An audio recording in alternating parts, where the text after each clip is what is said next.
பெட்டி மாதிரி மூலக்கருப்பட்டி ஒரு அழகான ஊர். அதுவும் நம்ம சொந்த ஊருக்கு நம்ம கணவரோடு சேர்ந்து வந்து இருக்கும்போது ஒரு மாதிரி நல்லா இருக்குது. போக அடிஷ்னல் பெனிஃபிட்டாக அக்கா மச்சான் எல்லாரும் இங்கே தான் இருக்கும். காலையிலே நாங்கள் மயில் எல்லாம் சாப்பிட்ட பிறகு வாழைக்கோளம் எல்லாம் போட்டிருக்கு. கீழே போய் பறிக்கலான்னு போனால் பாடி பில்டர் மாதிரி ஒரே கையிலே அலைக்கா தூக்கும் அம்மாவே பாருங்கிற மாதிரி அசால்ட்டாக தூக்கிட்டு வந்துட்டு இருந்தாங்க. சீத்தாப்பழம் எல்லாம் பறிக்கும் நவீன மிஷின் ஒரு கம்பியை வச்சு பறிக்க போனால் கையை வலி ஒரு காய் பறிக்கக்குள்ள. அப்பயும் நான் காயெல்லாம் பறிக்கல, கொப்பை எல்லாத்தையும் தான் உடச்சி போட்டு இருந்தேன். அப்புறம் எங்கள் வீட்டில் இளநீ வந்து மாடிக்கு போனால் டேரெக்டாக மரமே ஏறாமல் பறிச்சிடலான்னு கூட்டு போய் கஷ்டப்பட்டு பறிச்சுட்டு வந்தால் தேங்காய் அவளுக்கு தான் இருந்துச்சு, இளநியே அங்கே இல்லை. அப்புறம் வந்து நான் சின்ன பிள்ளையா இருக்கும்போது டக்கர்னு ஒரு வண்டி உண்டு. இப்போ இருக்கிற ஷேர் ஆட்டோ மாதிரி தென் மாவட்டங்களில் நிறைய இருக்கும். ரொம்ப நாள் கழிச்சு பார்த்ததுல எனக்கு ஒரே மகிழ்ச்சி.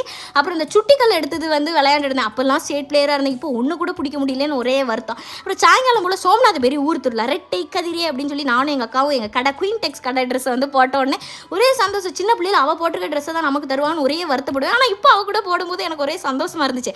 கொடியேற்றம் ஊர் மக்கள் மாதா எல்லாத்தையும் பார்த்ததுல மிக்க மகிழ்ச்சி எனக்கு.